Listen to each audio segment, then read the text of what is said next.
सो अब हम आ जाते हैं क्वेश्चन नंबर 41 पे। इसमें दे रखा है find the sum of first 51 terms of the AP who second and third terms are 14 and 18 respectively.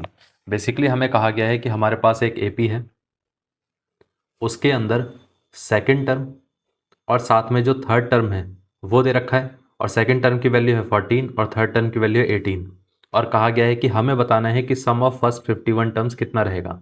अब देखिए, अगर हमें कॉमन डिफरेंस निकालना पड़ेगा तो कंजिक्यूटिवली दो टर्म्स के बीच का डिफरेंस निकालना होता है, तो ये दोनों कंजिक्यूटिव टर्म्स हैं, तो मतलब हम ऐसा बोल सकते हैं कि ये A3 माइनस A2 निकल सकता है। तो यहाँ पर ये कितना आ जाएगा 18 माइनस 14 विच इज़ 4, तो मतलब कॉमन डिफरेंस तो 4 आ गया।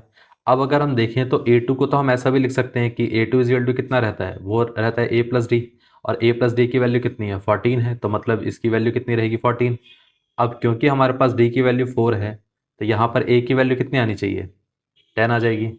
तो A हमारे पास 10 आ गया, साथ में D आ गया हमारे पास।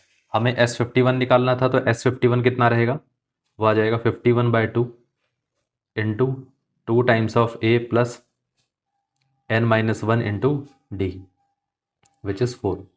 अब अगर हम इसको ध्यान से देखें तो ये आ जाएगा 51, ये वाला पार्ट अगर 2 से डिवाइड होगा तो यहाँ पर बचेगा 10, ये वाला पार्ट अगर 2 से डिवाइड होगा तो यहाँ पर बचेगा 2, तो ये आ जाएगा प्लस 50 इंटू 2।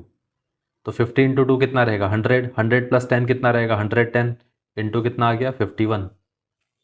अब यहाँ से अगर हम देखें तो ये आ जाएगा 0, 11 इंटू 1 कितना रहेगा 1, 11 इंटू 5 कितना रहेगा 55, 55 प्लस 1 कितना आ जाएगा 56, तो यहाँ पर आंसर कितना आएगा 5610। इतना क्लियर है। तो सम ऑफ फर्स्ट 51 टर्म्स कितना रहेगा 5610, ये आंसर होगा। ये पार्ट क्लियर है, इस तरीके से इसका आंसर आएगा।